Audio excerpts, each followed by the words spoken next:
মোহতারাম হাজরিন, আমাদেরকে জানতে হবে যে আমাদের নবী সাল্লাল্লাহু আলাইহি সাল্লাম মেরাজে গিয়ে কি দেখেছেন। তিনি মেরাজে গিয়ে যে বিষয়গুলো দেখেছেন এর ভিতরে একটা বিষয় হলো তিনি জিবরিলকে দেখেছেন। জিবরিল ফেরেশতাকে তিনি তার আপন যে সুরত, তার আসল যে রূপ, সেই রূপে তিনি দেখেছেন। বিভিন্ন বর্ণনা দ্বারা প্রমাণিত যে জিবরিলকে আল্লাহ রাব্বুল আলামিন কতগুলো ডানা দিয়েছেন। মেরাজের সবচেয়ে বড় তোহফা, সবচেয়ে বড় হাদিয়া, সবচেয়ে বড় উপঢৌকন আল্লাহর তরফ থেকে আমাদের জন্য 5 ওয়াক্ত নামাজ। ভাই, মেরাজের এই সকল দৃশ্য দেখবার সুযোগ করে দিয়েছেন তিনি যখন দুনিয়াতে আসছেন। মেরাজ শেষ করে, সফর শেষ করে যখন ফিরে আসলেন, যথারীতি তার মেরাজের এই ঘটনা শোনার পর মক্কার মুশরিকদের অনেকে হাসাহাসি করতে লাগলো যে মোহাম্মদ এতদিন যা বলেছে আখিরাত হবে, এটা হবে, সেটা হবে এবং আল্লাহর ভয় আমাদেরকে দেখিয়েছে, এখন সে তো একেবারে অদৃশ্যের এমন এমন সব তথ্য দিচ্ছে, এগুলো অবৈজ্ঞানিক, এগুলো অযৌক্তিক। তারা রীতিমতো অস্বীকার করতে লাগলো এবং হাসাহাসি করতে লাগলো। আবু বকর সিদ্দিক রাদিয়াল্লাহু তাআলা আনহু, পুরুষদের মধ্যে যিনি সর্বপ্রথম ইসলাম গ্রহণ করেছেন, ইসলামের প্রথম খলিফা, প্রিয় নবী সাল্লাল্লাহু আলাইহি সাল্লামের সবচেয়ে কাছের মানুষ, সবচেয়ে আপন মানুষ, আবু বকর রাদিয়াল্লাহু তাআলাকে জিজ্ঞাসা করলো কেউ একজন যে এই সম্পর্কে তোমার বক্তব্য কি? নবী করিম সাল্লাল্লাহু আলাইহি সাল্লাম যখন ফজরের পরে এই ঘটনার বিবরণ দিলেন, তখন আবু বকর সিদ্দিক রাদিয়াল্লাহু তাআলা আনহু এক বাক্যে সবার আগে বললেন, আল্লাহ নবীর মুখ থেকে যেহেতু এই বিবরণ আমি শুনেছি, আমি নিশ্চিতভাবে শতভাগ নিশ্চিতভাবে আমি জানি এটি ঘটেছে এবং এই ঘটনার ব্যাপারে আমার চুল পরিমাণ কোনো সন্দেহ নাই। এই সাক্ষ্য দেওয়ার সাথে সাথে আল্লাহর হাবিব সাল্লাল্লাহু আলাইহি সাল্লামের তরফ থেকে এতদিন যাকে মানুষ আবু বকর জানতো, নবীজির পক্ষ থেকে নতুন উপাধি তিনি পেলেন। তাকে বলা হলো তিনি সিদ্দিক, সত্যবাদী, সত্যায়নকারী, সত্যকে সত্য বলে স্বীকারকারী এবং অকপটে স্বীকারকারী।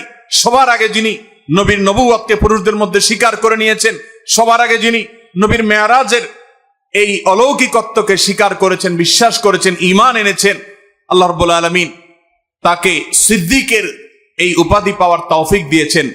আল্লাহ রাব্বুল আলামিন তার হাবিবের কষ্ট লাঘব করার জন্য, তার হাবিবের কষ্ট দূর করার জন্য তাকে ডেকে নিয়ে গেলেন নিজের কাছে। ঐতিহাসিক মেরাজ সংগঠিত হলো, ইসরা সংগঠিত হলো। আর ইসরা এবং মেরাজ এই সময়টাতে হওয়ার মূল কারণ হলো যে এই সময় নবী করিম সাল্লাল্লাহু আলাইহি সাল্লামের মনটা বড় খারাপ ছিল, বেদনা বিধুর এবং অত্যন্ত ভারাক্রান্ত হৃদয় নিয়ে তিনি সময় পার করছিলেন। সবচেয়ে বড় সাহস যোগানো মানুষটা জীবন সঙ্গিনী খাদিজা রাদিয়াল্লাহু তাআলা আনহা চলে গেলেন, চাচা আবু তালেব চলে গেলেন, তায়েফে বহুত আশা ভরসা নিয়ে গেছেন, সেখান থেকে প্রত্যাখ্যাত হয়ে আসলেন। মক্কা এখন আর তার আগের মতো তেমন কেউ আশ্রয়দাতা আর থাকলো না। এরকম কঠিন সময়ে যখন তার মন অনেক বেশি খারাপ ছিল, আল্লাহ রাব্বুল আলামিন তাকে তার নিজের কাছে ডেকে নিয়ে গেলেন এবং ডেকে নিয়ে তাকে এমন সারপ্রাইজ দিলেন, তাকে আল্লাহ রাব্বুল আলামিনের সান্নিধ্যের সৌরভ তিনি দান করলেন। তাকে এমন কিছু নেয়ামত দিলেন যেগুলো তার আগে কোনো নবী বা কোনো রাসূলকে আর দেওয়া হয় নাই। এই নেয়ামত পেয়ে নবী করিম সাল্লাল্লাহু আলাইহি সাল্লামের কষ্ট কিছুটা লাঘব হলো। বেশ খানিকটা তিনি সান্ত্বনা পেলেন, ভরসা পেলেন, তিনি নিশ্চিত হলেন, আগে থেকে তিনি যে বিষয় জানতেন সেটা আরো নিশ্চিত হলেন যে তিনি আল্লাহ রাব্বুল আলামিনের সহায়, আল্লাহ রাব্বুল আলামিনের সাহায্যের অধীনে তিনি আছেন। আল্লাহ রাব্বুল আলামিন তাকে রহম করবেন। তার চাচা কিংবা তার স্ত্রী কিংবা তার প্রিয়জনদের বিদায়েও তার পেরেশানির কোনো কারণ নাই, কারণ তিনি আল্লাহ রাব্বুল আলামিনের রাসূল এবং আল্লাহর গোলাম, আল্লাহর দাস। বিধায় আল্লাহ রাব্বুল আলামিন তার জন্য যথেষ্ট। সে বার্তাটি তিনি আগে থেকে জানতেন, নতুন করে আবারও তিনি জানলেন এই মেরাজের সফরের মাধ্যমে, এই ইসরার এই ভ্রমণের মাধ্যমে। মোহতারাম হাজরিন, নবী করিম সাল্লাল্লাহু আলাইহি সাল্লামের মেরাজ এটা ছিল দুনিয়ার সকল যুক্তি, সকল বুদ্ধি এগুলোর ঊর্ধ্বে অলৌকিকত্বের চূড়ান্ত রূপ। নবী করিম সাল্লাল্লাহু আলাইহি সাল্লাম আল্লাহর রাসূল হিসাবে, আল্লাহর নবী হিসাবে তার হাতে আল্লাহ তাআলা অনেক অলৌকিক ঘটনা ঘটিয়েছেন। সে সকল অলৌকিক বিষয়গুলোর মধ্য থেকে অন্যতম একটা বড় অলৌকিক বিষয় হলো এই মেরাজের ঘটনা। একজন মানুষ মক্কা থেকে, মসজিদে হারাম থেকে এক রাতের সামান্য কিছু সময়ের মধ্যে সুদূর ফিলিস্তিনে মসজিদুল আকসা পর্যন্ত যাওয়া, আবার সেখান থেকে সপ্ত আকাশ ভেদ করে, নবমণ্ডল সব ভেদ করে আল্লাহ রাব্বুল আলামিনের অনেক বড় বড় নিদর্শন, আয়াত মিনাল্লাহি তাবারাকা ওয়া তাআলা, সেগুলো সব অবলোকন করে জান্নাত জাহান্নামের বিভিন্ন দৃশ্য দেখে, আল্লাহর সাথে কথোপকথন করে, আল্লাহর কাছ থেকে ওহী নিয়ে, বিশেষ বিশেষ বিধিবিধান নিয়ে, আবার নবী রাসূলদের সাথে সাক্ষাৎ করে আবার মক্কা চলে এসেছেন মাত্র একটি রাতের সামান্য কিছু মুহূর্তের মধ্যে। দুনিয়ার সকল যুক্তি, দুনিয়ার সকল বুদ্ধি, দুনিয়ার কোনো লজিক এক্ষেত্রে খাটবে না, কারণ আল্লাহ রাব্বুল আলামিন বলেছেন সুবহানাল্লাযী আসরা বিআবদিহি, ওই আল্লাহ পবিত্র যিনি তার বান্দাকে মুহাম্মদ সাল্লাল্লাহু আলাইহি সাল্লামকে রাত্রিকালীন ভ্রমণ করিয়েছেন। নবী সাল্লাল্লাহু আলাইহি সাল্লামকে মসজিদে হারাম থেকে মসজিদে আকসা পর্যন্ত, যে মসজিদের চতুর্পাশে আল্লাহ তাআলা বারাকা দিয়ে রেখেছেন, এই ভ্রমণ নবী সাল্লাল্লাহু আলাইহি সাল্লামকে করিয়েছেন কে? আল্লাহ তাআলা সে কথা আলাদা করে উল্লেখ করেছেন কোরআনে। 15 নম্বর পারার প্রথম আয়াত সূরা ইসরাতে আল্লাহ তাআলা বলেছেন সুবহানাল্লাযী আসরা বিআবদিহি। নবী করিম সাল্লাল্লাহু আলাইহি সাল্লাম নিজে নিজে যান নাই, দুনিয়ার কোন সিস্টেমের আওতায় তিনি যান নাই। আল্লাহ তাআলা জিবরিলকে পাঠিয়ে বোরাকটাকে শুধুমাত্র উপকরণ হিসাবে একটা মাধ্যম রেখে আল্লাহ তাআলা নিজে তাকে অলৌকিকভাবে এই ভ্রমণ করিয়েছেন। এজন্য আল্লাহ তাআলা এই ভ্রমণের সম্বন্ধ তার নিজের সত্তার দিকে করে বলেছেন সুবহান আল্লাযী আসরা বিআবদি, তিনি ওই সত্তা পবিত্রতম, তিনি পবিত্র যিনি তার বান্দাকে রাত্রিকালীন এই ভ্রমণটা তিনি করিয়েছেন। তাহলে এই ভ্রমণের সম্বন্ধ আল্লাহ দিয়ে করা হয়েছে, তিনি নিজে করেছেন। আর আল্লাহ তাআলা সম্পর্কে ঈমানদার ঈমান হলো যে আল্লাহ তাআলা কাদির, তিনি যা চান তার সবকিছু তিনি কুন বললেই ফায়াকুন, সেটি হয়ে যায়। বিধায় মেরাজ এবং ইসরার ঘটনা নিয়ে যদি কোনো সন্দেহ সংশয় থাকে, বিশেষ করে ইসরা নিয়ে যদি কোনো সন্দেহ থাকে, তাহলে সেক্ষেত্রে কোরআনের প্রতি সন্দেহ করার নামান্তর, কারণ কোরআনে আল্লাহ তাআলা এই ঘটনা উল্লেখ করেছেন। মোহতারাম হাজরিন, নবী করিম সাল্লাল্লাহু আলাইহি সাল্লামের মেরাজের দুইটা পার্ট ছিল, দুইটা অধ্যায় ছিল। একটা পার্ট হলো ইসরা, আরেকটা পার্ট হলো মেরাজ। ইসরা শব্দের অর্থ হলো রাত্রিকালীন ভ্রমণ, রাতের সফর। আর মেরাজ এটা বলা হয় ঊর্ধ্বে গমনের মাধ্যমকে, সিঁড়িকে। তার মানে ঊর্ধ্বে গমন বোঝানো হয়েছে মেরাজ দিয়ে। নবী করিম সাল্লাল্লাহু আলাইহি সাল্লামের মেরাজের প্রথম অধ্যায়ে তিনি মসজিদে হারাম থেকে অলৌকিকভাবে আল্লাহ তাআলার কুদরতের মাধ্যমে তিনি বোরাকে আরোহণ করে জিবরিলের সাথে চলে গেছেন মসজিদে আকসায়। মসজিদে আকসা থেকে আল্লাহ রাব্বুল আলামিনের নির্দেশে জিবরিল তাকে ঊর্ধ্বাকাশে নিয়ে গেছেন, নবমণ্ডল ভ্রমণ করে এনেছেন। এই পুরো সফরটাকে আমরা সংক্ষেপে মেরাজের সফর জানি, কিন্তু এর প্রথম অংশটি কোরআনে এসেছে, আর দ্বিতীয় অংশটি ঊর্ধ্বে গমন বিষয়টি অসংখ্য বিশুদ্ধ হাদিসে বর্ণিত। সুন্নাহ ওয়াল জামাতের আকীদা এবং বিশ্বাসের অংশ হলো নবী সাল্লাল্লাহু আলাইহি সাল্লামের জীবনে মেরাজের ঘটনা ঘটেছে, সেটাকে মনে প্রাণে একজন ঈমানদার বিশ্বাস করবে, লালন করবে। রজব মাস শুরু হয়েছে এবং রজব মাসের চাঁদ দেখা গেলেই আমাদের দেশের মিডিয়াগুলো, পত্রপত্রিকা বলুন আর টেলিভিশন চ্যানেল বলুন, তারা নিউজ করে এভাবে যে পবিত্র রজব মাসের চাঁদ দেখা গেছে। জাতীয় চাঁদ দেখা কমিটি বৈঠকে এটা সিদ্ধান্ত হয়েছে যে চাঁদ দেখা প্রমাণিত হয়েছে, অতএব অমুক তারিখে শবে মেরাজ। রজব মাস আসলেই আমরা এই মাসে শবে মেরাজ আছে, সেটা অমুক তারিখে, এই জিনিসটা আমাদের দেশের প্রায় সব মানুষের কাছে সংবাদ মাধ্যমগুলো পৌঁছে দেয়। কিন্তু যেই সংবাদটা পৌঁছানো দরকার, যেই সংবাদটা পৌঁছানোর জন্য কোরআনে তাকিদ দেওয়া আছে, সেই সংবাদটা এদেশের শতকরা তো দূরের কথা হাজারে একজন মানুষও জানে কিনা সন্দেহ। সেটা হলো রজব মাস হলো সম্মানিত 4 মাসের একটা। আল্লাহ তাআলা কোরআনে কারীমে বলেছেন ইয়াসআলুনাকা আনিশ শাহরিল হারামি কিতালিন ফীহি কুল কিতালুন ফীহি কাবীর ইলা আখিরিল আয়া। আল্লাহ তাআলা অন্য আয়াতে বলেছেন ইন্না ইদ্দাতাশ শুহুরি ইনদাল্লাহি 12 শাহরান ফী কিতাবিল্লাহ ইয়াওমা খালাকাস সামাওয়াতি ওয়াল আরদ মিনহা আরবাআতুন হুরুম। বছরে 12টি মাস আছে, এই 12 মাসের মধ্যে 4টি মাসকে আল্লাহ রাব্বুল আলামিন কোরআনে ঘোষণা দিয়েছেন সম্মানিত মাস। সেই সম্মানিত 4 মাসের একটি হলো এই রজব মাস। আমরা রজব মাস আসলে মেরাজের মাস এটা জানি, অথচ রজব মাস যে সম্মানিত 4 মাসের এক মাস, সম্মানিত মাস হিসাবে এই মাসে বিশেষ কিছু করণীয় বর্জনীয় আছে, সে বিষয়ে এদেশের বেশিরভাগ মুসলমান জানে। মোহতারাম হাজিরিন, এখন প্রশ্ন হলো যে এই মাসে কি আদৌ মেরাজ হয়েছে কিনা। এ বিষয়ে ঐতিহাসিক এবং হাদিস বিশারদ, হাদিস বিশ্লেষক, ওলামা একরামের প্রায় 16টির মতো মত আছে। কতটি মত আছে? 16টি মত। অনেক ইমাম বলেছেন নবী করিম সাল্লাল্লাহু আলাইহি সাল্লামের মেরাজ হয়েছে রজব মাসে।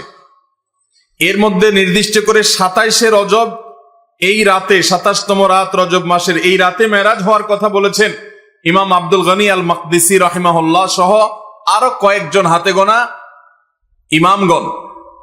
আর এর বাইরে অনেক বড় বড় ইমাম, অনেক বড় বড় মুহাদ্দিস এবং ইতিহাসবিদগণ, তাদের মত অনুযায়ী নবী সাল্লাল্লাহু আলাইহি সাল্লামের মেরাজ হয়েছে অনেকের মতে রমজান মাসে, অনেকের মতে রবিউল আউয়াল মাসে, অনেকের মতে শাওয়াল মাসে।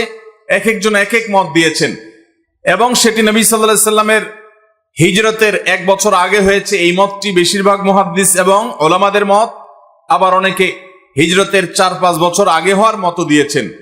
সর্বসাকল্যে প্রায় 16টি মত আছে এই মেরাজ ঠিক কবে হয়েছে সে বিষয়টি নিয়ে। তাহলে এখান থেকে বোঝা গেল রজবের 27 তারিখটি নবী করিম সাল্লাল্লাহু আলাইহি সাল্লামের মেরাজের রাত। এই রাতেই তার মেরাজ ঘটেছে এমনটি নিশ্চিত করে বলার মতো কোনো সুযোগ আদৌ, কিন্তু আমরা এটাকে নিশ্চিতভাবে মেরাজের রাত হিসাবে জানি, আমরা বলিষ্ঠভাবে এটাকে চূড়ান্তভাবে মেরাজের রাত হিসাবে আমরা জানি। অথচ এটা অন্য 10টি মতের মতো একটি মত, বরং বেশিরভাগ ইতিহাসবিদদের মত, বেশিরভাগ ফুকাহা একরাম, ওলামা একরাম, মুহাদ্দিসিন একরামের মত হলো নবী সাল্লাল্লাহু আলাইহি সাল্লামের মেরাজ রবিউল আউয়ালে হয়েছে। যাই হোক, এটা একটা ঐতিহাসিক বিষয়। তার মেরাজ হয়েছে এটা সত্য, কোন মাসে হয়েছে, কোন তারিখে হয়েছে, সেটা নিয়ে ইতিহাসবিদদের মধ্যে মত পার্থক্য আছে। একজন ইমানদার হিসাবে কখন তার মেরাজ হয়েছে এই বিষয়টি আমাদের কাছে এতটা গুরুত্বপূর্ণ নয় যতটা গুরুত্বপূর্ণ নবী করিম সাল্লাল্লাহু আলাইহি সাল্লামের মেরাজে তিনি কি দেখেছেন, কেন তার মেরাজ হয়েছে, সেখান থেকে তার নিয়ে আসা শিক্ষাগুলো কি, সেখানে কি কি ঘটনা ঘটেছে, সেখান থেকে আমাদের নেয়ার বিষয় কি আছে, এটা হলো ইমানদার হিসেবে আমাদের জন্য গুরুত্বপূর্ণ। নবী সাল্লাল্লাহু আলাইহি সাল্লামের মেরাজের তারিখ, ক্ষণ, সন এটা যদি এত গুরুত্বপূর্ণ হতো, তাহলে বুখারীতে, মুসলিমে, তিরমিজিতে, আবু দাউদে, নাসাইতে, বিভিন্ন হাদিসের কিতাবে নবী সাল্লাল্লাহু আলাইহি সাল্লামের মেরাজের তারিখ, তার সন, এগুলো খুব গুরুত্বের সাথে উল্লেখ করা হতো। নবী সাল্লাল্লাহু আলাইহি সাল্লামের জীবনে অনেক ঘটনা ঘটেছে, যেই ঘটনাগুলোর তারিখ, সন, ক্ষণ এগুলোকে সাহাবীরা এত বেশি গুরুত্বের সাথে সংরক্ষণ করার ব্যাপারে তারা বিশেষ নজর দিতেন না। যত বেশি নজর দিতেন নবী করিম সাল্লাল্লাহু আলাইহি সাল্লামের ওই ঘটনার মূল শিক্ষণীয় বিষয় কি সেদিকে।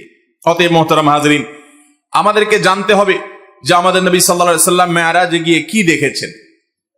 তিনি মেরাজে গিয়ে যে বিষয়গুলো দেখেছেন এর ভিতরে একটা বিষয় হলো তিনি জিবরিলকে দেখেছেন।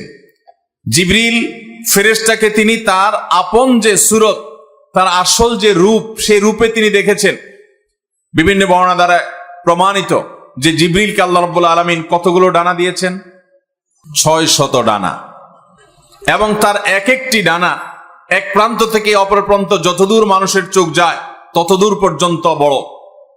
এত দীর্ঘ, এত বড়, বৃহৎ 600 ডানা আল্লাহ তাআলা তাকে দিয়েছেন।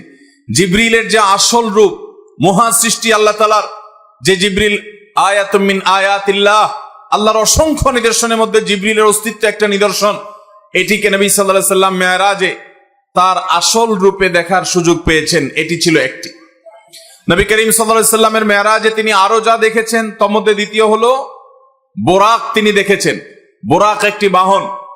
এই বোরাক এটা ঘোড়া এবং গাধা এগুলোর সমজাতীয় কাছাকাছি পর্যায়ের এক ধরনের একটা বিশেষ বাহন, যেই বাহনের সমজাতীয় আরেকটা বাহন পৃথিবীতে নাই। এটা নবী করিম সাল্লাল্লাহু আলাইহি সাল্লামের জন্য আল্লাহ তাআলা স্পেশাল পাঠিয়েছেন।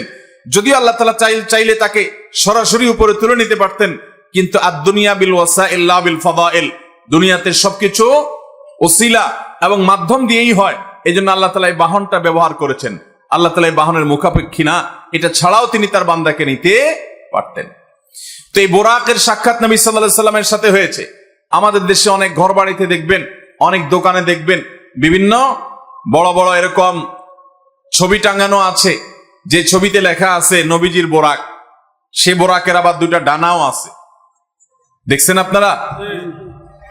অথচ নবী করিম সাল্লাল্লাহু আলাইহি সাল্লামের বোরাক আমরা কেউ দেখেছি? তাহলে এই ছবি যে অঙ্কন করেছে সে কোত্থেকে দেখলো? বোঝা গেল এটা নবী সাল্লাল্লাহু আলাইহি সাল্লামের বোরাকের নামে প্রতারণা। তার বোরাকের ধরন কেমন ছিল এটা তিনিই জানেন। হাদিসের বিবরণের সাথে বরং এই ছবির কোনো মিল পাওয়া যায় না। এখানে ডানা দেয়া হয়েছে, অথচ নবী সাল্লাল্লাহু আলাইহি সাল্লামের বিবরণ থেকে সেরকম কিছু এখানে যেরকম দেখা হচ্ছে সেরকম কি বোঝা যায় না। অতএব যারা বরকতের জন্য বোরাকের ছবি দোকানে টাঙায় রাখেন, অফিস আদালতে টাঙায় রাখেন, বাসা বাড়িতে টাঙায় রাখেন, তারা এটার কারণে কোনো সওয়াব বা বরকত লাভ করা তো দূরের কথা, উল্টা গুনাহগার হবেন। কারণ নবী সাল্লাল্লাহু আলাইহি সাল্লাম বলেছেন বুখারীর হাদিস, লা তাদখুলুল মালাইকাতু বাইতান ফিহি কালবুন আও সূরা, যে ঘরে কুকুর থাকে অথবা কোন প্রাণীর আকৃতি থাকে, ছবি থাকে, সেখানে আল্লাহর রহমতের ফেরেশতা প্রবেশ করবে। বিধায় নবীজির বোরাকের নামে আপনি যে ছবি রাখছেন, এটার মাধ্যমে আপনার ব্যবসা বরকত হবে না, ঘরে বরকত নাজিল হবে না, বরং আল্লাহর বরকত এবং রহমত আসার দুয়ার বন্ধ হয়ে যাবে।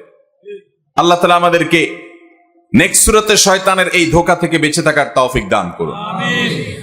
তাহলে নবী সাল্লাল্লাহু আলাইহি সাল্লাম মেরাজে গিয়ে দ্বিতীয় যে বিষয়টি দেখেছেন সেটা হলো বোরাক, আল্লাহর বিশেষ এক সৃষ্টি, যেটা আমরা কেউ দেখি নাই, তিনিও তার আগে দেখেন নাই, তারপরে আর দেখেন নাই।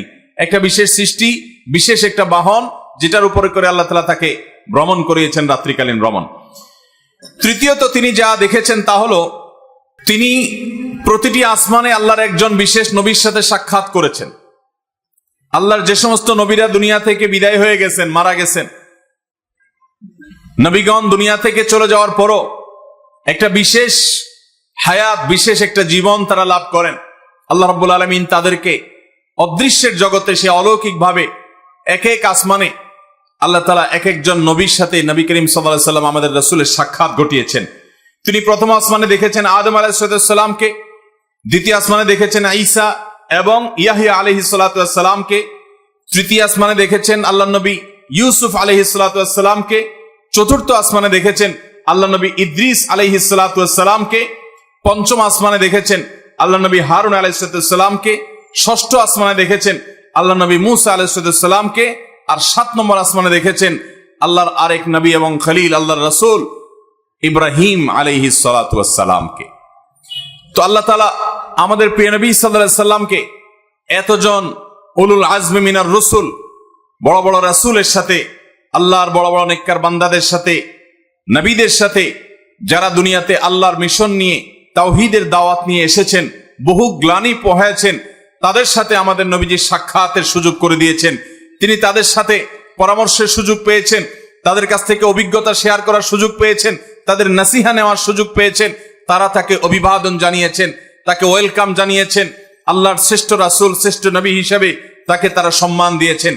এই নেয়ামতটা আল্লাহ আমাদের প্রিয় নবী সাল্লাল্লাহু আলাইহি সাল্লামকে, আল্লাহর হাবিবকে আল্লাহ তাআলা এই নেয়ামতটা মেরাজের মাধ্যমে দিয়েছেন, যে তিনি আদম আলাইহিস সালামের সাথে, ঈসা এবং ইয়াহইয়া আলাইহিস সালামের সাথে, ইউসুফ এবং ইদ্রিস আলাইহিস সালামের সাথে, মুসা এবং হারুন আলাইহিস সালামের সাথে এবং ইব্রাহিম আলাইহিস সালামের সাথে 7 আসমানে এক একজনের সাথে সাক্ষাৎ তিনি করেছেন।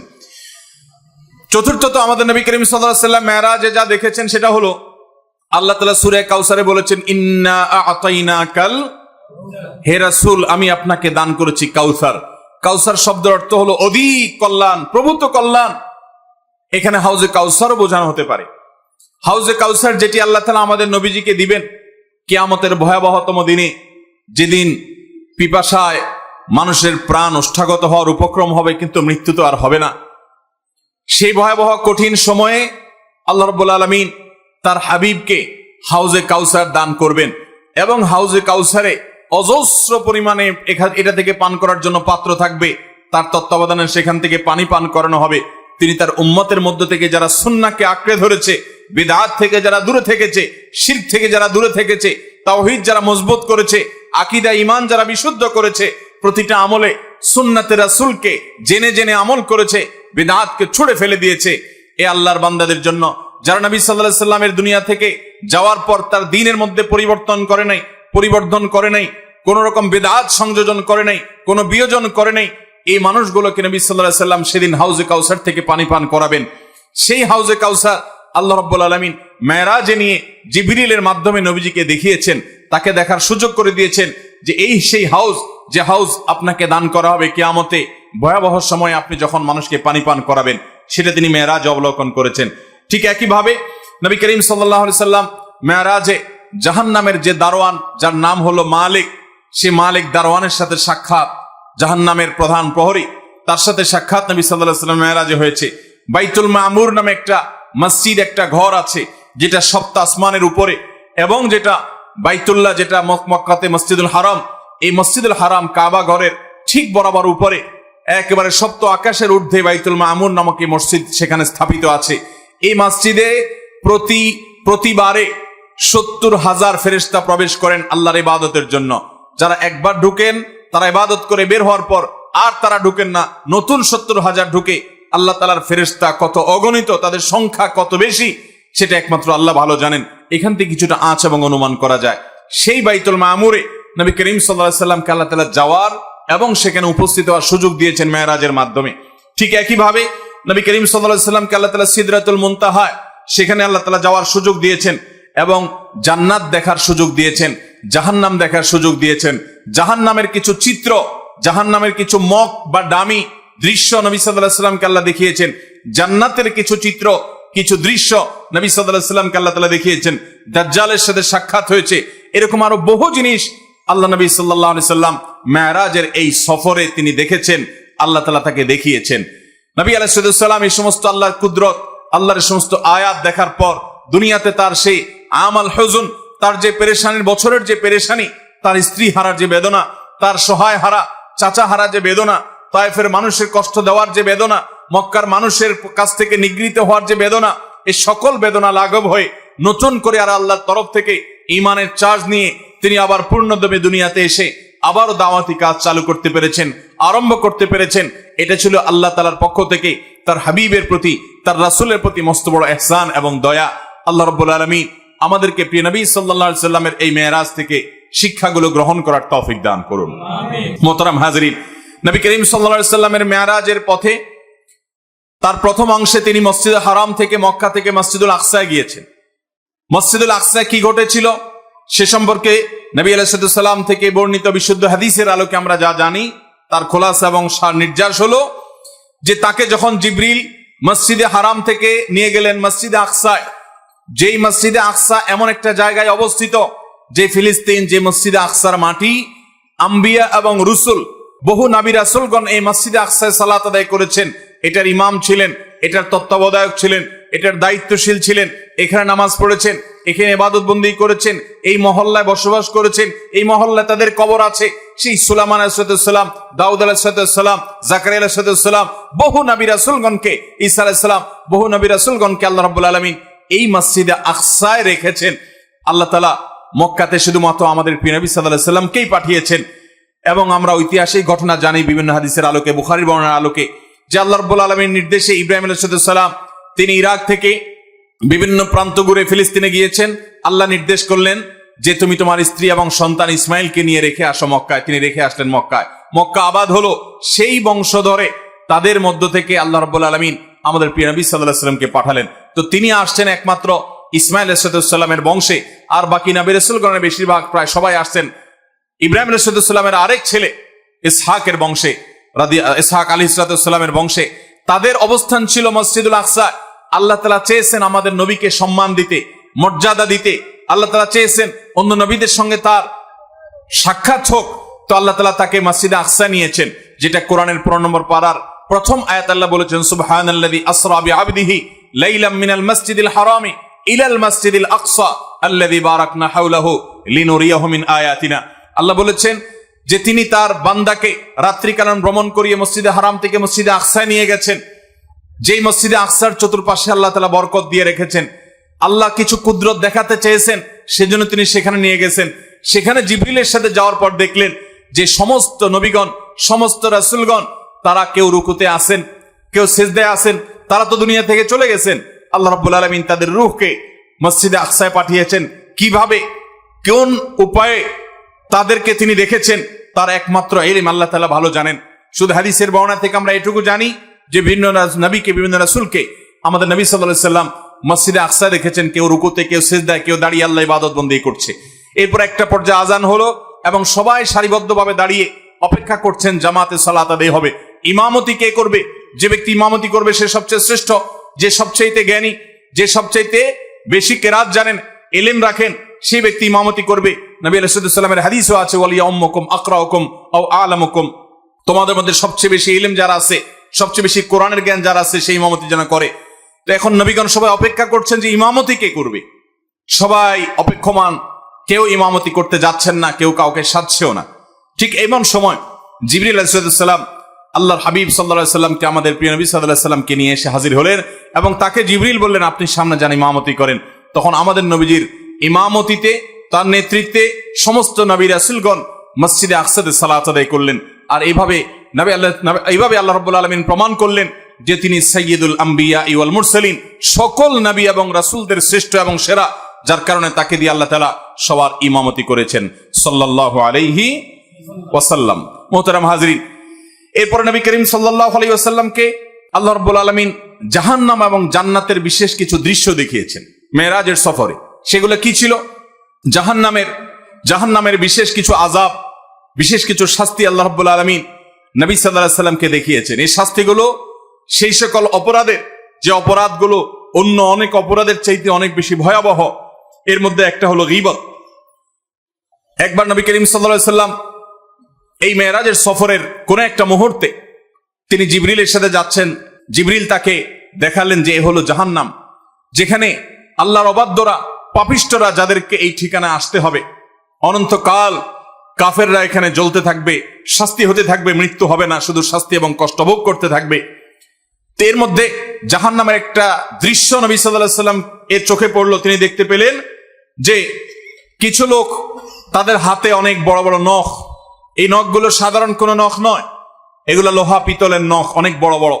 তারা সেগুলো দিয়ে তাদের মুখ আঁচড়াচ্ছে এবং বুক আঁচড়াচ্ছে এবং সেখান থেকে রক্তক্ষরণ হচ্ছে। তাদের এই নির্মম শাস্তি, এই কষ্ট, এটা স্বয়ংক্রিয়ভাবে হচ্ছে এবং তাদের এই জ্বালা যন্ত্রণা কষ্ট হচ্ছে, এটা তারা ইচ্ছাকৃত করছেন তা নয়, বরং অটোমেটিক সেট হয়ে আছে যে তাদের এই হাতে থাকা লোহা বা পিতলের নখ দিয়ে তাদের নিজের মুখ নিজেরা খাবলাচ্ছে, নিজের বুক তারা খাবলাচ্ছে, ছিলে ফেলছে এবং সেখান থেকে রক্ত ঝরে পড়ছে, কষ্ট হচ্ছে। নবী সাল্লাল্লাহু আলাইহি সাল্লাম জিজ্ঞাসা করলেন জিবরিলকে, এরা কারা, কেন তাদের এই শাস্তি হচ্ছে? তখন জিবরিল বললেন, এরা হলো সেই অপরাধী যারা দুনিয়াতে যেখানে সেখানে বসে গীবত শিকায়াত করত, মানুষের পেছনে মানুষের দুর্নাম করত, মানুষের পেছনে সমালোচনা করত। কারোর দোষ হয়তো আছে, কিন্তু সেই দোষটা তার সামনে না বলে পেছনে অন্যদের কাছে বলে বেড়াতো। এই অপরাধের কারণে তাদের এই শাস্তি হচ্ছে এবং এই শাস্তি তাদের হতেই থাকবে দীর্ঘকাল পর্যন্ত।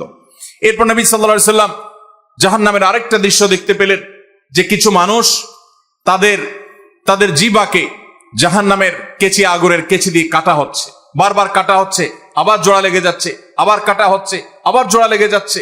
এই নির্মম শাস্তি দেখে, অনবরত এই শাস্তির মধ্যে তারা যন্ত্রণার মধ্যে, আযাবের মধ্যে আছে, এই দৃশ্য দেখে নবী সাল্লাল্লাহু আলাইহি সাল্লাম জিবরিলকে বললেন যে এরা আবার কারা, তাদের কেন এই দুরবস্থা? তখন জিবরিল বললেন, হে আল্লাহর রাসূল, এরা হলো সেই হতভাগা যারা দুনিয়াতে মানুষকে নসিহত করত কিন্তু নিজেরা আমল করত না,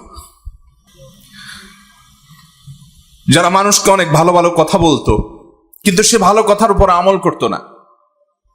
যে বক্তা, যে আলোচক, যে ওয়াইজ, যে লম্বা লম্বা লেকচার দেনেওয়ালা, যে হুজুর অনেক ভালো ভালো কথা বলতো কিন্তু নিজে আমল করত না, তাদের শাস্তি হচ্ছে। নবী করিম সাল্লাল্লাহু আলাইহি সাল্লাম এই দৃশ্য দেখে তিনি বুঝতে পারলেন যে তার উম্মতের মধ্যে, মানব জাতির মধ্যে যারা মানুষকে সৎ কাজের আদেশ দেয়, অসৎ কাজের বাধা প্রদান করে, অনেক ভালো ভালো কথা বলে অথচ সে কথা অনুযায়ী আমল করে না, এই হতভাগা, এই কপাল পড়া, এই খারাপ মানুষগুলোর জন্য শাস্তি। আল্লাহ রাব্বুল আলামিন এই ভয়ঙ্কর শাস্তি থেকে বাঁচার মতো নেকামল আমাদের সবাইকে করার তৌফিক দান করুন। মানুষকে নেকামলের কথা বলতে হবে, নিজে করতে পারি না বা নিজের দুর্বলতা আছে এই অজুহাতে নেকামলের কথা মানুষকে বলা ছাড়া যাবে না। কিন্তু সবসময় মনে রাখতে হবে যে আমি যে কথাটি মানুষকে বলছি সে কথাটি আমি যে আমল করছি কিনা। আল্লাহ রাব্বুল আলামিন আমাদেরকে আমাদের প্রতিটি কথা আমরা যা বলি তার প্রতিটি হরফ অনুযায়ী আমাদেরকে আমলের তৌফিক দান করুন। মুহতারাম হাজরিন, নবী করিম সাল্লাল্লাহু আলাইহি সাল্লামকে জাহান্নামের আরো একটি দৃশ্য দেখানো হয়েছে। তিনি দেখতে পেলেন যে কিছু মানুষ খুব নোংরা, আবর্জনা, ময়লা এই জাতীয় জিনিসগুলো খাচ্ছে। এই খাওয়া কোনো সুখকর খাওয়া নয়, এই খাওয়া কোনো তৃপ্তিদায়ক খাওয়া নয়, এটা শাস্তিমূলক খাওয়া, এটা স্বয়ংক্রিয় খাওয়া। খেতে বাধ্য হচ্ছে তারা এবং তাদের কষ্ট হচ্ছে, যন্ত্রণা হচ্ছে, আযাব। নবী সাল্লাল্লাহু আলাইহি ওয়াসাল্লাম জিজ্ঞাসা করলেন এর শাস্তি কেন হচ্ছে? তখন জিবরিল বললেন, হে আল্লাহর রাসূল, এরা দুনিয়াতে গীবত শিকায়াত করত, মানুষের পেছনে তাদের লাগালাগি করত, মানুষের পেছনে শত্রুতা করত, সমালোচনা করত।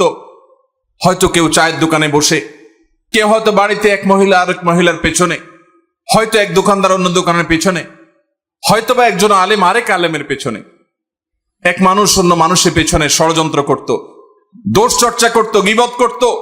তাদেরকে নোংরা খাদ্য খেতে বাধ্য করা হচ্ছে, এটা তাদের পরণ এবং করুণ শাস্তি।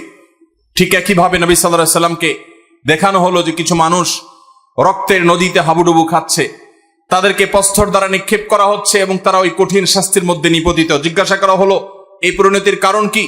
জবাব এলো, এরা দুনিয়াতে সুদের কারবারের সাথে জড়িয়ে থাকতো। তারা ব্যবসা বাণিজ্যকে বড় করার জন্য, দুনিয়াতে একটু ভালো থাকার জন্য সুদের সাথে জড়িয়েছে, যার কারণে তাদের এরকম শাস্তি।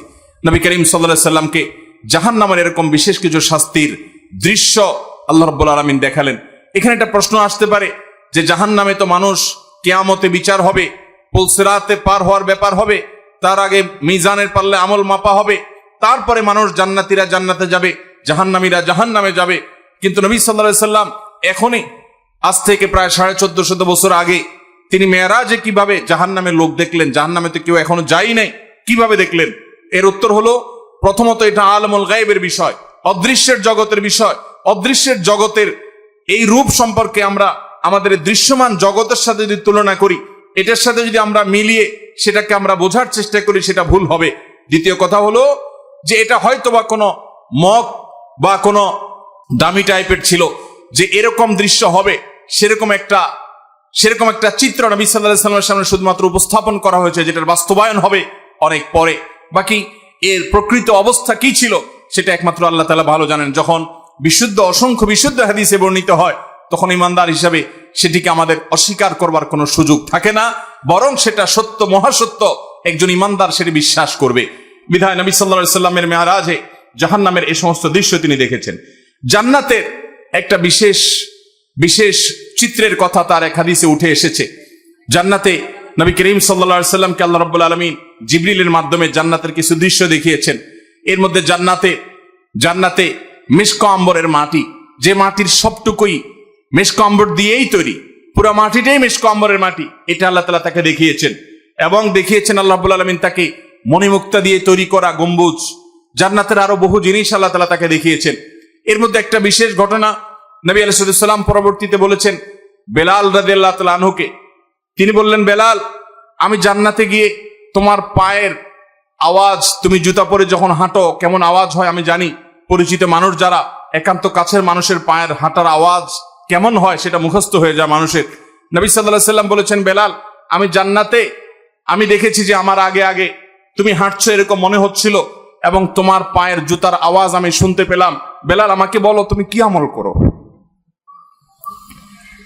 বেলাল রাদিয়াল্লাহু তাআলা বললেন, হে আল্লাহর রাসূল, আমার তো এরকম বিশেষ কোনো আমল নাই, আপনি যা বাতান সেগুলাই তো। আমি খুব গুরুত্বের সাথে, বিশেষ গুরুত্বের সাথে স্পেশাল কোনো আমল করি সেরকম আহামরি এরকম কোনো বিশেষ আমল তো নাই। তবে একটা আমল আমার আছে, সেটা হলো, হে আল্লাহর রাসূল, দিন এবং রাত যখনই আমি অজু করি, অজু করার পর আমি 2 রাকাত নামাজ পড়ি, তাহিয়াতুল ওযু পড়ি। এটা আমি কখনো ছাড়ি না। নবী করিম সাল্লাল্লাহু আলাইহি সাল্লামের আর বুঝতে বাকি ছিল না তার এই বিশেষ স্পেশাল আমল, যেটা হয়তো আমরা অনেকেই আজকাল করি না। বিশেষ করে আমাদের সমাজ থেকে তাহিয়াতুল ওযুয়ে নামাজ বিলুপ্ত হয়ে গেছে, এই সুন্নত আজ হারিয়ে গেছে। আমরা উযু করার পর 2 রাকাত নামাজ পড়ার বেশিরভাগ মানুষ অভ্যস্ত না। তাহিয়াতুল ওযু তো পরের কথা, তাহিয়াতুল মসজিদও আমাদের সমাজ থেকে হারিয়ে গেছে। মানুষ মসজিদে চলে যায়, ধাপ করে বসে যায়, অথচ নবী সাল্লাল্লাহু আলাইহি ওয়াসাল্লাম বলেছেন, ইদা দাখালা আহাদুকুমুল মাসজিদা, তোমাদের কেউ যদি মসজিদে প্রবেশ করে, ফালা ইয়াজলিস হাত্তা ইউসাল্লি রাকাতাইন, তাহলে সে মসজিদে ঢুকে যেন 2 রাকাত নামাজ পড়া ছাড়া না বসে। নবী করিম সাল্লাল্লাহু আলাইহি ওয়াসাল্লাম এত গুরুত্ব দিতেন। এক ব্যক্তি এসে বসে গেছে, তিনি তাকে বলেছেন, তুমি কি 2 রাকাত নামাজ পড়েছো? লোকটি বলেছে, না পড়ি নাই। নবীজি বলেছেন, কুম, দাঁড়াও, তুমি 2 রাকাত নামাজ পড়ো, তারপরে বসো। আল্লাহর ঘরের সম্মানার্থে গিয়ে বসতে হলে তুমি 2 রাকাত নামাজ পড়বে, তারপরে গিয়ে বসবে। এই তাহিয়াতুল মসজিদ আমাদের সমাজ থেকে হারিয়ে গেছে। আর তাহিয়াতুল ওযু, এটা তো আমরা অনেকে জানিও না, যে যতবার আপনি ওযু করবেন, ওযু করার পর কোনো কথাবার্তা অন্যান্য কাজ কাম করার আগে, ওযু করার পর দ্রুততার সাথে আপনি কিবলামুখী হয়ে 2 রাকাত নামাজ পড়ে ফেলবেন। এটা ওযুর সম্মানে, এটাকে তাহিয়াতুল ওযু বলা হয়। বেলাল রাদিয়াল্লাহু তাআলা আনহুর এই আমলটির কারণে নবী সাল্লাল্লাহু আলাইহি ওয়াসাল্লাম তার পায়ের আওয়াজ জান্নাতে শুনতে পেয়েছেন। এই আমলটা আমরা শুরু করব তো ইনশাআল্লাহ। আল্লাহ আমাদেরকে আমল করার তৌফিক দান করুন। নবী করিম সাল্লাল্লাহু আলাইহি ওয়াসাল্লাম জান্নাতে এরকম আর অনেকগুলো দৃশ্য দেখতে পেয়েছেন।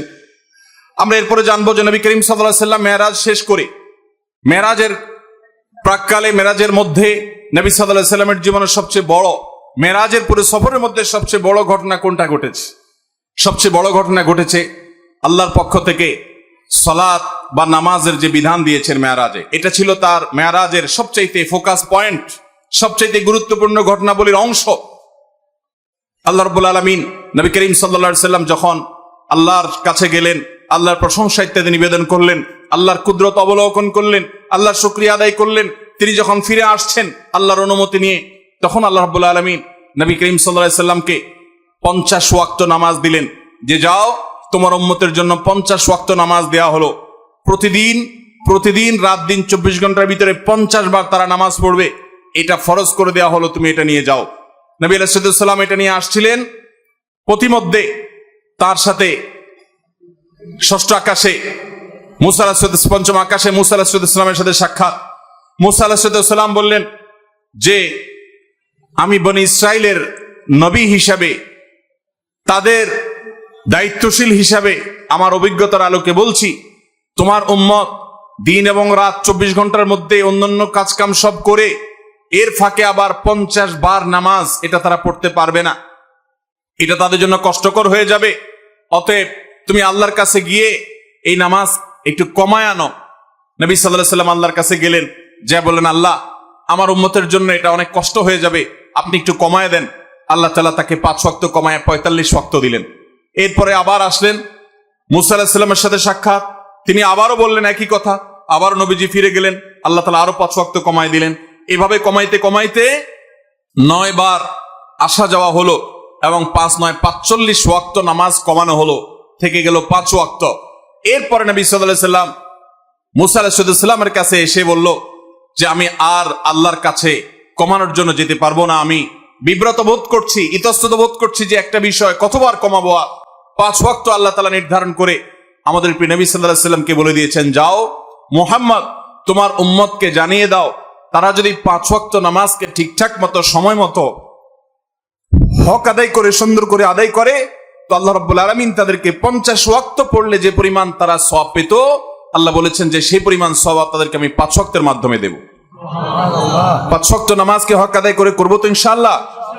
ওয়াক্ত মতে ইহতিমামের সাথে, ধীরস্থিরতার সাথে, সৌন্দর্যের সাথে, মনোযোগের সাথে, আল্লাহ স্মরণ সাথে নিয়ে আল্লাহ রাব্বুল আলামিনকে স্মরণ করবার জন্য আকিমিস সালাতা লিযিকরি, আমরা মহব্বতের সাথে, খুশুখুজুর সাথে মৃত্যুর আগ পর্যন্ত 5 ওয়াক্ত নামাজকে আঁকড়ে ধরবো তো ইনশাআল্লাহ। ভাইরা আমার, নবী করিম সাল্লাল্লাহু আলাইহি ওয়াসাল্লামকে আল্লাহ রাব্বুল আলামিন মেরাজে ডেকে নিয়ে, একান্ত কাছে নিয়ে এই 5 ওয়াক্ত নামাজ দিলেন। এই নামাজ যার যত বেশি সুন্দর হবে, সে আল্লাহর তত বড় ওলি, সে আল্লাহর তত বড় নেককার। যার নামাজ যত তাড়াহুড়ো হবে, যার নামাজে যত অবহেলা হবে, যার নামাজে যত মনোযোগ কম থাকবে, যার নামাজ সালাত যত অসুন্দর হবে, এই ব্যক্তির সাথে আল্লাহর সম্পর্ক তত দুর্বল প্রমাণ হবে। অতএব ভাইরা আমার, মুরব্বীরা আমার, আল্লাহর ওয়াস্তে চ্যালেঞ্জ হিসেবে নিতে হবে, আমরা জীবনে, আমাদের জীবন যাবে, আমার প্রাণ যাবে, আমার নামাজ কখনো ছুটতে পারে। অতএব নামাজের ওয়াক্ত হবে, ইমানদার কখনো নামাজে গাফলতি করবে। নবী করিম সাল্লাল্লাহু আলাইহি ওয়াসাল্লামকে আল্লাহ রাব্বুল আলামিন এই বিধানটি দেওয়ার জন্য তাকে নিয়ে গেলেন মেরাজে। অথচ এত কাছে নিয়ে আল্লাহ রাব্বুল আলামিন অন্য কোনো বিধান দেন নাই।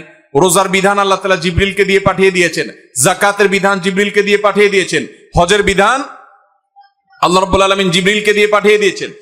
ইসলামের অন্য সমস্ত বিধিবিধান, ফরজ নির্দেশগুলো কোরআনের আয়াত নাজিল করেছেন, জিবরিলকে দিয়ে পাঠিয়েছেন। 5 ওয়াক্ত নামাজ এত গুরুত্বপূর্ণ, এত গুরুত্বপূর্ণ যে আল্লাহ তাআলা তার নবীকে ডেকে নিয়ে গেছেন নিজের কাছে, একান্তে ডেকে নিয়ে নিজে সরাসরি এই নামাজের নির্দেশ দান করলেন। এজন্য ভাইরা দেখবেন আমাদের প্রিয় নবী সাল্লাল্লাহু আলাইহি ওয়াসাল্লাম তার জীবনে নামাজের গুরুত্ব কেমন ছিল। তিনি যখন মৃত্যুর শয্যায় দুনিয়া থেকে বিদায় নেয়ার ঠিক আগ মুহূর্ত যখন চলছে, জীবন সায়ান্নে, এরকম কঠিন একটা পরিস্থিতিতে তিনি প্রচন্ড অসুস্থ, জ্বরে, অসুস্থতায় বারবার তিনি বেহুশ হয়ে যাচ্ছিলেন। তিনি পানি আনাচ্ছিলেন, হুঁশ আসার সাথে সাথে একটু হুঁশ ফিরে এসেছে, সাথে সাথে পানি আনালেন এবং পানি ঢাললেন, ওযু করলেন, মুখে পানি ঢাললেন, শরীরে পানি ঢাললেন, ঢালার পরে কিছুটা আরাম বোধ করলেন, আবার সেন্সলেস হয়ে গেল। এরপরে আবার যখন হুঁশ আসলো তিনি জিজ্ঞাসা করলেন লোকেরা নামাজ পড়ে ফেলেছে কিনা। বলা হল না আল্লাহ রাসূল, সবাই অপেক্ষা করছে আপনার ইমামতিতে নামাজ পড়বে, এদিকে আপনি অসুস্থ। এই কথা বলার পর তিনি আবার সেন্সলেস হয়ে গেলেন, আবার পানি ঢালা হলো, একটু সেন্স আসার সাথে সাথে আবারও একই কথা, মানুষেরা কি নামাজ পড়ে ফেলেছে। নবী করিম সাল্লাল্লাহু আলাইহি সাল্লামকে এই কষ্টের চোটে তিনি বেহুশ হয়ে যাচ্ছেন বারবার।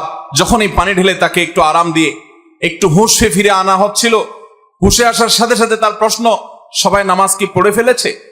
এরপরে যখন তিনি মোটামুটি একটু স্টেবল হলেন, নামাজ পড়ার মতো হলেন, কিন্তু উঠে গিয়ে মসজিদে নববীতে যারা গেছেন মদিনাতে জানেন নবীজির মিম্বর এবং তার কবর, এই কবর এবং মিম্বর, কবরটা ছিল তার বাসা, তার হুজরা, তার উম্মুল মুমিনিনদের হুজরা, আয়েশা রাদিয়াল্লাহু তাআলার হুজরা, ওখান থেকে তার মিম্বর সামান্য কয়েক গজ দূরত্ব। এই প্যান্ডেলের মাথাও হবে না, অল্প একটু জায়গা। এটুকু জায়গা নবী সাল্লাল্লাহু আলাইহি সাল্লাম পায়ে হেঁটে নামাজ পড়ার মতো ক্ষমতা ছিল না, এত দুর্বল হয়ে গেছেন, এত অসুস্থ, বারবার সেন্সলেস হচ্ছিল। তখন তিনি আব্বাস এবং আলী রাদিয়াল্লাহু তাআলা আনহুমা, দুজন সাহাবীকে ডেকে দুজনের কাঁধে 2 হাত দিয়ে শরীরের সবটুকু ভার তাদের উপরে ছেড়ে দিয়ে 2টা পাকে মাটির সাথে টানতে টানতে, মাটির সাথে হেসরাতে তিনি মিম্বরের কাছে আসলেন। কিন্তু ইমামতি করার মতো শক্তি শরীরে নাই। তিনি ইশারা দিলেন, মুরু আবু বকরিন ইউসাল্লি বিন নাস, তোমরা আবু বকরকে বলো ইমামতি করে যেন নামাজ পড়া। নবীজির সে শক্তি ছিল না। অথচ ভাইরা, মাসআলা আমরা সবাই জানি, এরকম অসুস্থ যদি কেউ হয় তার জন্য মসজিদে আসা কি জরুরি? এত অসুস্থ হলে তিনি তো বাসায় নামাজ পড়তে পারেন। কিন্তু আমাদের প্রিয় নবী সাল্লাল্লাহু আলাইহি সাল্লাম, তার কাছে নামাজ এত গুরুত্বপূর্ণ ছিল, সালাত এত গুরুত্বপূর্ণ ছিল যে বারবার হুঁশ চলে যাচ্ছে, সেন্সলেস হয়ে যাচ্ছেন, হুঁশ ফিরে আসার সাথে সাথে আবারও একই কথা, নামাজ নামাজ। এবং ইমামতি করে নামাজ পড়ার মতো ক্ষমতা নাই।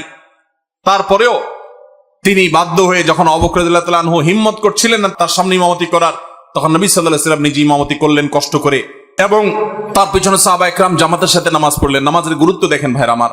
খলিফাতুল মুসলিমিন ওমর ফারুক রাদিয়াল্লাহু তাআলা আনহু, তাকে যখন ফিরোজ আল লুলু নামে অগ্নিপূজক নরাধম ফজরের নামাজের ইমামতি করতে এসেছেন, তিনি খঞ্জরের আঘাতে তাকে যখন পরাস্ত করলো, অনেকগুলো আঘাত করেছে খলিফাতুল মুসলিমিনকে, তিনি নামাজের প্রথম রাকাত শেষ করেছেন, দ্বিতীয় রাকাতে তাকে আঘাত করে যখন জমিনে ফেলে দিয়েছেন, তখন সে ফিরোজ আল লুলু নামক অগ্নিপূজক নরাধম, এই কাফের, সে পালানোর চেষ্টা করছিল।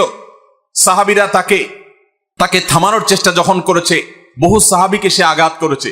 বিভিন্ন বর্ণনা থেকে বোঝা যায় 7 জন সাহাবী ওই জায়গায় উপস্থিত, ওই অবস্থা মৃত্যুবরণ, শাহাদাত বরণ করেছেন। এবং এরপর অন্যান্য সাহাবীদেরকে বারবার সে খঞ্জর দিয়ে আঘাত করছিল। একটা পর্যায়ে সাহাবা একরাম একটা চাদর দিয়ে তার মুখ পেঁচিয়ে ফেলে তাকে পরাস্ত করে ফেলে। এরপরে যখন ওমর রাদিয়াল্লাহু তাআলা আনহুকে নিয়ে যাওয়া হলো তার বাড়িতে চিকিৎসা দেওয়ার জন্য, বারবার তিনি বেহুশ হয়ে যাচ্ছেন, প্রচন্ড আঘাতে জর্জরিত, পুরো শরীর থেকে রক্ত বের হয়ে শেষ হয়ে যাচ্ছে। যখনই একটু তার সেন্স আসছে, তিনি তার পরিবারের লোকদেরকে বলতে লাগলেন, পানি নিয়ে আসো। সবাই গ্লাসে করে বা কোনো বাটিতে করে পানি নিয়ে আসতে লাগলো, এমন ভাবে সবাই মনে করেছে উনি পানি পান করবে। তিনি বলেন, না, পানি পান করার পানি তো না, ওজুর পানি নিয়ে আসো, কারণ আমার নামাজ তো বাকি আছে।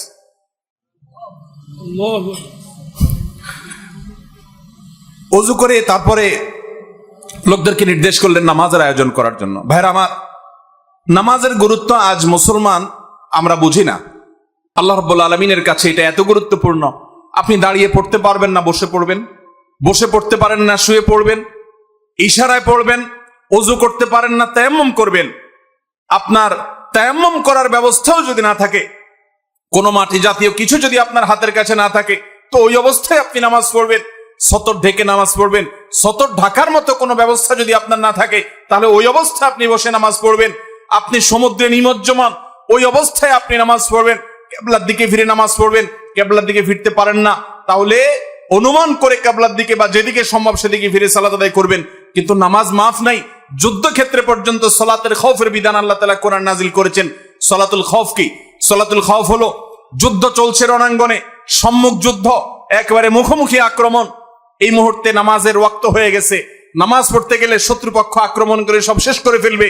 ইসলামের নির্দেশ, কোরআনের নির্দেশ হলো যে তখন তোমরা নামাজে জামাতের সাথে ওই অবস্থাতেও নামাজ পড়বে, কিন্তু একদল জামাতে নামাজ পড়বে, আরেক দল শত্রুদের সাথে লড়াই করে আত্মরক্ষা করবে। একদল যারা ইমামের সাথে নামাজ পড়ছে, তারা এক রাকাত নামাজ শেষ করে, এক রাকাত সালাত শেষ করে তারা চলে যাবে যুদ্ধে। যারা এতক্ষণ যুদ্ধ করছিল, তারা এসে ইমামের পিছনে আবার দাঁড়িয়ে তারা এক রাকাত পড়বে। তারা তাদের এক রাকাত শেষ করে আবার চলে যাবে। এক রাকাতের মাঝখানে যাওয়া জায়েজ নাই। কিন্তু যুদ্ধক্ষেত্রে সালাতুল খৌফের বিধান এটা জায়েজ আছে, যে তোমার জীবন রক্ষা করতে হবে, তোমার নামাজও রক্ষা করতে হবে। ইমানদার কখনো কোনো যুক্তিতে নামাজ ছাড়ার মতো কোনো সুযোগ, কোনো পরিস্থিতি, কোনো অবস্থা ইমানদারের জীবনে থাকতে পারে না, কারণ নামাজের চাইতে গুরুত্বপূর্ণ কোনো বিধান ইসলামে আর। মোহতারাম হাজিরিন, আল্লাহ রাব্বুল আলামিন এই নামাজের গুরুত্ব আমাদেরকে বুঝার তৌফিক দান করুন। ভাইরা আমার, নবী সাল্লাল্লাহু আলাইহি সাল্লাম যখন কোনো পেরেশানিতে পড়তেন, কানা ইদা হাযাবাহু আমরুন ফাযাআ ইলা সালাহ, কোন পেরেশানিতে যখন পড়তেন তিনি নামাজের দিকে ধাবিত হতেন। তিনি বলতেন, আরিহনা বিহা ইয়া বেলাল, ও বেলাল নামাজের আযান দাও, নামাজের জন্য সবাইকে ডাকো, ব্যবস্থা করো, আমাকে প্রশান্ত করো। তিনি শান্তি পাইতেন নামাজে। আর আমাদের নামাজ হয়ে গেছে আমাদের সবচেয়ে বড় বোঝা। আল্লাহ রাব্বুল আলামিন আমাদেরকে 5 ওয়াক্ত নামাজ জীবনের তরে গুরুত্বের সাথে আদায় করার তৌফিক দান করুন। চেষ্টা করবো তো ইনশাআল্লাহ। আমরা যখন দীর্ঘ সময় নিয়ে সিজদা করব, দীর্ঘ সময় নিয়ে আমাদের রবকে আমরা রুকু করব, দীর্ঘ সময় নিয়ে দাঁড়িয়ে যখন আমরা আল্লাহর প্রশংসা জ্ঞাপন করব, ভাইরা আমার, আল্লাহর জমিনের সবচেয়ে তৃপ্তিদায়ক মুহূর্তের দেখা আমরা পাবো। আপনি যখন তাহাজ্জুদে ভোর রাতে সবাই যখন ঘুমিয়ে থাকে, তখন উঠে যখন ওযু করে আপনি আল্লাহর দরবারে দাঁড়িয়ে যাবেন এবং লম্বা সময় নিয়ে আলহামদুলিল্লাহি রাব্বিল আলামিন পড়বেন। আর রহমানির রহিম, আমার রবের পরিচয় আপনি যখন দিবেন, আপনি যখন আল্লাহর সাথে কথা বলবেন। সালাতকে সহিহ মুসলিমের হাদিসে নবী সাল্লাল্লাহু আলাইহি সাল্লাম বলেছেন, বান্দা যখন নামাজ পড়ে ফাইন্নাহু ইউনাজি রাব্বাহু, তখন সে শুধু নামাজ পড়ে না, সে তার রবের সাথে কথোপকথন করে। অতএব 5 ওয়াক্ত নামাজের গুরুত্ব দেব তো ইনশাআল্লাহ। মেরাজের সবচেয়ে বড় তোহফা, সবচেয়ে বড় হাদিয়া, সবচেয়ে বড় উপঢৌকন আল্লাহর তরফ থেকে আমাদের জন্য 5 ওয়াক্ত নামাজ। ভাইরা আমার, যেটাকে আপনি বোঝা মনে করছেন, আল্লাহর কসম, সেটা হলো আল্লাহর সাথে কানেক্টেড হওয়ার মাধ্যম। যেটাকে আপনি বোঝা মনে করছেন, এটা হলো আরশ আজিমের মালিকের সাথে সংযুক্ত হওয়ার, পরিচিত হওয়ার, কথাবার্তা বলার মাধ্যম। এটা অনেক বড় সুযোগ। এটা বোঝা নয়, এটা অনেক বড় নেয়ামত, এটা অনেক বড় সুযোগ। আল্লাহ আমাদেরকে বুঝার তৌফিক দান করুন। আমিন। মুহতারাম হাজরিন, নবী করিম সাল্লাল্লাহু আলাইহি সাল্লামকে আল্লাহ রাব্বুল আলামিন মেরাজের এই সকল দৃশ্য দেখবার সুযোগ করে দিয়েছেন। তিনি যখন দুনিয়াতে আসছেন, মেরাজ শেষ করে, সফর শেষ করে যখন ফিরে আসলেন, যথারীতি তার মেরাজের এই ঘটনা শোনার পর মক্কার মুশরিকদের অনেকে হাসাহাসি করতে লাগলো যে মুহাম্মদ এতদিন যা বলেছে আখিরাত হবে, এটা হবে, সেটা হবে, এবং আল্লাহর ভয় আমাদেরকে দেখিয়েছে, এখন সে তো একেবারে অদৃশ্যের এমন এমন সব তথ্য দিচ্ছে, এগুলো অবৈজ্ঞানিক, এগুলো অযৌক্তিক। তারা রীতিমতো অস্বীকার করতে লাগলো এবং হাসাহাসি করতে লাগলো। আবু বকর সিদ্দিক রাদিয়াল্লাহু তাআলা আনহু, পুরুষদের মধ্যে যিনি সর্বপ্রথম ইসলাম গ্রহণ করেছেন, ইসলামের প্রথম খলিফা, প্রিয় নবী সাল্লাল্লাহু আলাইহি সাল্লামের সবচেয়ে কাছের মানুষ, সবচেয়ে আপন মানুষ, আবু বকর রাদিয়াল্লাহু তাআলাকে জিজ্ঞাসা করলো কেউ একজন যে এই সম্পর্কে তোমার বক্তব্য কি? নবী করিম সাল্লাল্লাহু আলাইহি সাল্লাম যখন ফজরের পরে এই ঘটনার বিবরণ দিলেন, তখন আবু বকর সিদ্দিক রাদিয়াল্লাহু তাআলা আনহু এক বাক্যে সবার আগে বললেন, আল্লাহ নবীর মুখ থেকে যেহেতু এই বিবরণ আমি শুনেছি, আমি নিশ্চিতভাবে, শতভাগ শতসিদ্ধভাবে শতভাগ নিশ্চিতভাবে আমি জানি এটি ঘটেছে এবং এই ঘটনার ব্যাপারে আমার চুল পরিমাণ কোনো সন্দেহ। এই সাক্ষ্য দেওয়ার সাথে সাথে আল্লাহর হাবিব সাল্লাল্লাহু আলাইহি সাল্লামের তরফ থেকে এতদিন যাকে মানুষ আবু বকর জানতো, নবীজির পক্ষ থেকে নতুন উপাধি তিনি পেলেন, তাকে বলা হলো তিনি সিদ্দিক, সত্যবাদী, সত্যায়নকারী, সত্যকে সত্য বলে স্বীকারকারী এবং অকপটে স্বীকারকারী। সবার আগে যিনি নবীর নবুয়তকে পুরুষদের মধ্যে স্বীকার করে নিয়েছেন, সবার আগে যিনি নবীর মেরাজের এই অলৌকিকত্বকে স্বীকার করেছেন, বিশ্বাস করেছেন, ঈমান এনেছেন, আল্লাহ রাব্বুল আলামিন তাকে সিদ্দিকের এই উপাধি পাওয়ার তৌফিক দিয়েছেন। তিনি মহাসত্যবাদী, সত্যকে সত্যায়নকারী হিসেবে তিনি সার্টিফিকেট পেয়েছেন। ইতিহাস তাকে আবু বকর সিদ্দিক বলে জানে, কিন্তু সিদ্দিক এই উপাধি পেয়েছেন তিনি এই মেরাজের ঘটনাকে কেন্দ্র করে। অথচ অনেক দুর্বল ইমানের মুসলমান, অনেকে মোরতাদ হয়ে গেছে এই ঘটনা শুনে। অনেক কাফেররা হাসাহাসি করতে লাগলো। কিছু মুশরিকরা নবী সাল্লাল্লাহু আলাইহি সাল্লামের ইন্টারভিউ নেওয়ার জন্য প্রস্তুত হয়ে গেল। আচ্ছা মুহাম্মদ, তুমি নাকি রাতে মসজিদুল আকসা ঘুরে এসেছো, আচ্ছা বলো দেখি মসজিদুল আকসার স্ট্রাকচার সম্পর্কে তোমাকে কিছু প্রশ্ন করি। তারা অনেকগুলো প্রশ্ন করলো। নবী করিম সাল্লাল্লাহু আলাইহি সাল্লাম মসজিদে আকসা গেছেন রাতে গিয়ে আবার ফিরে এসেছেন। পুরো স্ট্রাকচার তো দেখা সম্ভব নয়। আল্লাহ তাআলা তার নবীর সত্যতা প্রমাণের জন্য মুজিজা হিসাবে তার সামনে সে চিত্র ধরে রেখেছেন। তিনি একটা একটা করে প্রশ্ন উত্তর দিলেন। অনেক মুশরিকরা তার এই অলৌকিকত্ব দেখার পর যখন বাস্তবতার সাথে মিলে গেল, তখন তার প্রতি নতুন করে ঈমান এনেছে। সাল্লাল্লাহু আলাইহি মোহতারাম হাজরিন, এভাবে মেরাজের ঘটনার পরিসমাপ্তি ঘটলেও কিয়ামত পর্যন্ত আগত সকল ঈমানদার নারী পুরুষের জন্য মেরাজের এই ঘটনা বহু শিক্ষা বহন করে। এর ভিতরে একটা বড় শিক্ষা হলো যে মানুষের জীবনে যখন দেয়ালে পিঠ থেকে যায়, যখন সকল দুয়ার বন্ধ হয়ে যায়, যখন পেরেশানি চূড়ান্ত পর্যায়ে চলে যায়, মানুষ যদি আল্লাহর প্রতি আস্থা রাখে, আল্লাহর প্রতি বিশ্বাস রাখে, আল্লাহর দিকে ধাবিত হয়, আল্লাহর দিকে রুজু হয়, আল্লাহর দিকে মোতাওয়াজ্জ হয়, আল্লাহর দিকে সে যদি আগায়, আল্লাহর প্রতি আস্থার চুল পরিমাণ ঘাটতি না থাকে, এই ব্যক্তিকে আল্লাহ রাব্বুল আলামিন এমন ভাবে সান্ত্বনা দিবেন যেমন ভাবে নবী করিম সাল্লাল্লাহু আলাইহি সাল্লামকে আমাল হুজনে এসে, পিতা চাচাকে হারানোর বছরে এসে, স্ত্রীকে হারানোর বছরে এসে, সহায় সম্বলহীন হওয়ার বছরে এসে, মক্কা এবং তায়েফের মানুষ থেকে বিতাড়িত হওয়ার বছরে এসে চরম অসহায় বোধ যখন করছিলেন, আল্লাহ তাকে যেরকম এমন সান্ত্বনা দেওয়া দিলেন যে সান্ত্বনা তার সকল কষ্ট লাঘব হয়ে গেল, সকল কষ্ট দূর হয়ে গেল, সামনে চলার শক্তি খুঁজে পেলেন, নতুন দিশা পেলেন, 5 ওয়াক্ত নামাজের নতুন অস্ত্র আল্লাহর সাথে কানেক্টেড হওয়ার জন্য নতুন হাতিয়ার পেয়ে গেলেন। তাকে যেরকম আল্লাহ তাআলা সান্ত্বনা দিয়েছেন, মেরাজের ঘটনা আমাদেরকে শিক্ষা দেয় আমাদের জীবনে যত বিপদ আসুক, যত পেরেশানি আসুক, আমরা আল্লাহর দিকে রুজু থাকবো, আল্লাহর দিকে ধাবিত থাকবো। আল্লাহ রাব্বুল আলামিন আমাদের সমস্ত পেরেশানি দূর করবেন, সমস্ত বিপদ দূর করবেন, আমাদের প্রতি রহম করবেন এবং আল্লাহর কুদরত আমরা দেখতে পাবো ইনশাআল্লাহ। আল্লাহর পরে আস্থা রাখবো তো ইনশাআল্লাহ। আল্লাহ তাআলা কোরআনে কারীমে বলেছেন, ওয়া মান ইয়াতাওয়াক্কাল আলাল্লাহ ফাহুয়া হাসবু। যে ব্যক্তি আল্লাহর উপর তাওয়াক্কুল করবে, যে ব্যক্তি তাওয়াক্কুল করবে হাক্কা তাওয়াক্কুলিহি, যথাযথভাবে তাওয়াক্কুল করা, আল্লাহ তাআলা তার জন্য যথেষ্ট হয়ে যাবেন। আল্লাহ রাব্বুল আলামিন এখনো আছেন, তার কুদরত আছে, অনন্তকাল পর্যন্ত অপরিবর্তিতই থাকবে। আল্লাহ রাব্বুল আলামিনের সেই আল্লাহ তাআলার সেই কুদরত যদি আমরা দেখতে চাই, আমাদের প্রয়োজন হলো সবর, আমাদের প্রয়োজন ধৈর্য, আমাদের প্রয়োজন অটল, আমাদের প্রয়োজন অবিচলতা, আমাদের প্রয়োজন আল্লাহর উপরে আস্থা এবং ভরসাকে পূর্ণ মাত্রায় ধরে রাখা। আল্লাহ তাআলা আমাদের সবাইকে সেই তৌফিক দান করুন।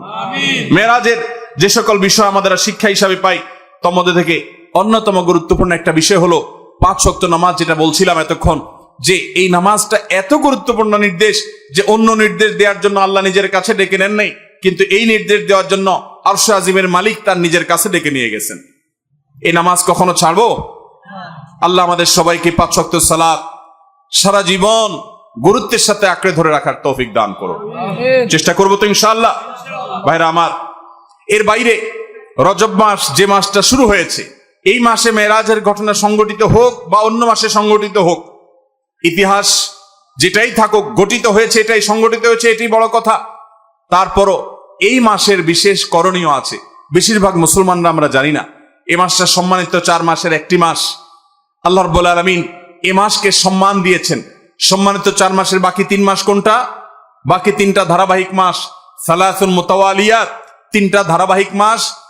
তার প্রথমটি হলো জিলকদ, এরপরটা হলো জিলহজ, এরপরটা হলো মুহররম। জিলকদ, জিলহজ, মুহররম 3টা ধারাবাহিক মাস। আর রজব ও মুদর আল্লাযী বাইনা জুমাদা ওয়া শাবান আর রজব মাস যেটা এখন আমরা পার করছি, বাংলাদেশের বেশিরভাগ মুসলমানরা রজব মাস 2, 4, 5 দিন, 10 দিন, 20 দিন, এমনকি গোটা মাস শেষ হয়ে যায়, জানেও না যে আগের মাস জমাদা সানিয়া মাসের সাথে এই মাসের একটা পার্থক্য আছে। আগের মাসটা সাধারণ জেনারেল মাস, কিন্তু এটা সম্মানিত মাস। কোরআন যাকে বিশেষ মর্যাদাপূর্ণ মাস ঘোষণা করে দিয়েছে, আমরা অনেকে জানিও না রজব মাস কখন আসে কখন যায়, এই মাসের কি মর্যাদা আছে আমরা জানি না। আল্লাহ তাআলা কোরআনে কারীমে সূরা তওবায় বলেছেন, এই মাস যখন শুরু হয়, ফালা তাজলিমু ফিহিন্না আনফুসাকুম, অন্য সময় পাপাচার্য করা যাবেই না। সম্মানিত মাসের সম্মান রক্ষার্থে যে কোনো পাপ, অপরাধের কাজ, গুনাহের কাজ থেকে বাঁচার জন্য একটু বিশেষভাবে চেষ্টা করতে হবে। এই রজব মাসে যে কোনো পাপ করতে গিয়ে যদি আপনার বুক একবারও আপনার ভেতর থেকে যদি আপনাকে বাধা দেয়, তাহলে বুঝতে হবে আপনি এই মাসের সম্মান অন্তত জেনেছেন, অনুধাবন করেছেন। এই ধারণাই আমাদের সমাজ থেকে বিলুপ্ত হয়ে গেছে। আল্লাহ তাআলা আমাদেরকে সম্মানিত মাসের সম্মান রক্ষা করার তৌফিক দান করুন। ভাইরা আমার, এর বাইরে সম্মানিত মাসে যুদ্ধ বিগ্রহ করাকে আল্লাহ তাআলা নিষেধ করে দিয়েছেন। আমরা ঝগড়াঝাটি থেকে বেঁচে থাকার চেষ্টা করব। এই ছাড়া এই মাসে অন্যান্য রুটিন যে 5 ওয়াক্ত নামাজ ইত্যাদি আছে, অন্য সময়ের চাইতে এই মাসের বিশেষ গুরুত্বের সাথে করবে। এর বাইরে শবে মেরাজের আমল বলতে কোনো কিছু আছে কিনা, এটা একটা বড় প্রশ্ন। আমরা যখনই রজব মাস শুরু হয় তখনই আমরা জিজ্ঞাসা করতে থাকি আলেমদের কাছ থেকে যে শবে মেরাজের নামাজ কিভাবে পড়বো, এই শবে মেরাজের আমলটা কি। শবে মেরাজ উপলক্ষে সারা রাত জেগে ইবাদত করা এবং শবে মেরাজ উপলক্ষে 26তম দিন পার হয়ে 27তম রাত যখন শুরু হয় তখন সাহারি খেয়ে 27 রজবে রোজা রাখা, এটা আমাদের সমাজে বহুল প্রচলিত। অথচ ভাইরা আমার, যেটা আমরা শুরুতে বলেছি, রজব মাসের 27 তারিখে নবী সাল্লাল্লাহু আলাইহি ওয়াসাল্লামের মেরাজ হয়েছে এমনটি নিশ্চিত কোনো বিষয় নয়। নবীজির মেরাজ হয়েছে সেটা মহাসত্য, সেটা চরম সত্য। সেটা কি রজবে হয়েছে, না জমাদাল, নাকি সে রবিউল আউয়ালে হয়েছে, নাকি রমাদানে হয়েছে, নাকি শাওয়ালে হয়েছে, 15-16টি মত আছে ইতিহাসবিদদের। যদি ধরেও নেই আমরা রজবের এই 27 তারিখেই হয়েছে, যেমন কোন কোন ইমামগণ বলেছেন, সে আলোকে যদি আমরা ধরেও নেই, তারপর আমরা বলবো নবী সাল্লাল্লাহু আলাইহি সাল্লামের মেরাজ হয়েছে হিজরতেরও আগে। এরপর নবী সাল্লাল্লাহু আলাইহি সাল্লাম প্রায় 11 বছর বেঁচে ছিলেন। এই পুরো সময় জুড়ে কখনো তিনি মেরাজ দিবস, মেরাজ রজনী উদযাপন এটা তিনি কখনো করেছেন বলে কোনো জাল বা জয়ীফ হাদিসে পর্যন্ত বর্ণিত হয়নি। বিধায় মেরাজের এই ঘটনার পুনরাবৃত্তি বা এই ইতিহাস, ওই তারিখটার পুনরাবৃত্তিকে আপনার কেন্দ্র করে প্রতি বছর একটা বিশেষ দিনকে শবে মেরাজ উদযাপন করা, রাতভর বিশেষভাবে ইবাদত করা, দিনভর বিশেষ গুরুত্ব দিয়ে রোজা রাখার কথা বিশুদ্ধ কোনো হাদিস দ্বারা প্রমাণিত নয়। আমরা শুধুমাত্র মেরাজের বিষয় থেকে শিক্ষা গ্রহণ করব, মেরাজ থেকে আনিত নামাজটা আমরা আদায় করব। এর বাইরে এই তারিখকে কেন্দ্র করে রাতভর ইবাদত আপনি অন্য সময় করতে চাইলে এই মাসেও করেন, এই রাতেও করেন। অন্য সময় নফল নামাজ পড়েন, আপনি এই দিনে নফল নামাজ পড়ার নিষেধ নাই। কিন্তু মেরাজকে কেন্দ্র করে কোনো নামাজ, মেরাজকে কেন্দ্র করে কোনো রোজা, এটা কোনো বিশুদ্ধ হাদিস দ্বারা বর্ণিত হয় নাই। অনেকে এই রজব মাসে বিশেষ উমরা করেন, যেটাকে উমরায়ে রজবিয়া বলে। এটার বিশেষ ফজিলতের কথা মানুষ নিজেরা অনেকে বানিয়ে নিয়েছে, অথচ এটিও কোনো বিশুদ্ধ হাদিস দ্বারা বর্ণিত হয়নি। অনেকে 27 রজবে সালাতুর রাগায়েব নামে বিশেষ প্রক্রিয়া, বিশেষ নামাজ পড়ে, এটাও কোনো হাদিস দ্বারা বর্ণিত হয় নাই। আল্লাহ কোরআনে বলেছেন, মা আতাকুমুর রাসূলু ফাখুযু ওয়া মা নাহাকুম আনহু ফান্তাহু, তোমাদেরকে রাসূল যা দিয়েছেন সেটা আঁকড়ে ধরো, যা নিষেধ করেছেন সেটা থেকে তোমরা বেঁচে থাকো। মন গড়া কোনো আমল করলে সওয়াব তো হবেই না, উল্টা বরং গুনাহ হবে। আমাদের সমাজে অনেক মানুষ আছেন যারা আজকাল এই সমস্ত কথা শুনলে বলেন যে এটা নাই সেটা নাই, কিছু লোক বাইরে হয়েছে, এটা নাই সেটা নাই শুধু বলে। ভাইরা বাবারা আমার, কোরআন এবং হাদিসে যদি থাকে আপনি 100 বার আমল করেন, আপনি একটু দেখেন, একটু যাচাই করেন, একটু চেক করেন। কোরআন হাদিস অনুবাদ হয়ে গেছে, কোনো বই পুস্তক নয়, হয় কোরআনে আল্লাহর নবী করিম সাল্লাল্লাহু আলাইহি ওয়াসাল্লামের কোনো হাদিসে। ইসলাম ফাউন্ডেশন প্রায় সবগুলো বইয়ের অনুবাদ করেছে, বড় বড় প্রসিদ্ধ হাদিস গ্রন্থগুলো। আপনি চেক করে দেখেন যে মেরাজের রাতকে কেন্দ্র করে, মেরাজের দিনকে, দিবসকে কেন্দ্র করে কোনো আমল সাহাবায়ে কেরাম করেছে কিনা, নবী সাল্লাল্লাহু আলাইহি ওয়াসাল্লাম করেছে কিনা। তিনি যদি করে আপনি কেন করবেন না? আর যদি তিনি না করেন তো মনে রাখবেন, দেখতে মনে হয় নামাজ ভালো জিনিসই তো, আবার এখানে বাধা কেন? অনেকে বলেও যে রাত্রে মানুষ নামাজ পড়বে, চুরি তো করবে না, গান তো শুনবে না, তাহলে কিছু হুজুররা বাধা কেন দেয়? ভাইরা আমার, নামাজ আপনি পড়েন, এটাতে কোনো সমস্যা নেই, কিন্তু এই রাতে কোরআন হাদিসের নির্দেশ, ইসলামের নির্দেশ মনে করে যদি কোনো কাজ করেন, অথচ ইসলাম আপনাকে নির্দেশ করে নাই, তাহলে সেটা হলো মন গড়া আমল। মন গড়া আমলকে বলা হয় বিদআত, আর বিদআত হলো গোমরাহি, ভ্রষ্টতা। ওয়া কুল্লু দালালাতিন ফিন্নার, আর নবীজি বলেছেন সকল ভ্রষ্টতার ঠিকানা কোথায়? জাহান্নাম। আমরা যখন খেতে চাষ করি, চাষ করলে শুধুমাত্র যখন আপনি ধানের গাছ লাগান শুধু ধান গাছ হয় না সাথে আগাছাও হয়? আগাছা দেখতে ধানের মতো না? আমরা কি সে আগাছাগুলো রেখে দেই নাকি আস্তে আস্তে তুলে ফেলে দেই? যদি কেউ মনে করে আরে ধান গাছ তো অল্প একটু জায়গাতে আছে, আগাছা আগাছার জায়গায় হয়েছে, সমস্যা কি, এই বেচারাকে তুলে কেন মেরে ফেলতে হবে, থাকুক না, ধান গাছও থাকুক ওইটাও থাকুক, তাহলে ধানের ফসলের ফলন ভালো হবে। আপনার ঈমান এবং আমলের ফলন যদি ভালো হতে হয় তাহলে বিদআত এবং মনগড়া আমল এগুলো থেকে নিজেকে সরাতে হবে। আপনি এমনি নিজে থেকে নফল আমল করেন সেটা ভিন্ন কথা, কিন্তু বিশেষ কোন দিবসে কোরআন হাদিসে আছে বা ইসলামের নির্দেশ মনে করে বিশেষ ফজিলত মনে করে যখন করবেন তখন সেটা বিদআতে পর্যবসিত হবে। অতএব মেরাজ এটাকে উদযাপন নয়, আসুন মেরাজকে উপলব্ধি করার চেষ্টা করি। মেরাজকে ঘটা করে পালন করা নয়, বরং মেরাজের শিক্ষাগুলো দিয়ে আমাদের জীবনকে আমরা সাজাবার চেষ্টা করবো তো ইনশাআল্লাহ। আল্লাহ রাব্বুল আলামিন আমাদের সবাইকে মেরাজের এই গুরুত্ব বুঝার তৌফিক দান করুন। এই মেরাজের অন্যতম বড় শিক্ষা হলো আমাদের প্রিয় নবী সাল্লাল্লাহু আলাইহি ওয়াসাল্লামের মর্যাদা কত বেশি। এই মেরাজ থেকে আমরা উপলব্ধি করার সুযোগ পাই, কারণ তিনি তার হাবিবকে ডেকে নিয়ে গেছেন এবং অন্য নবীদের সাথে সাক্ষাৎ করিয়েছেন, নবী এবং রাসূলদের ইমামতি করিয়েছেন। এতগুলো বিষয় দিয়ে আল্লাহ তাআলা প্রমাণ করেছেন তার হাবিবের মর্যাদা কত বেশি।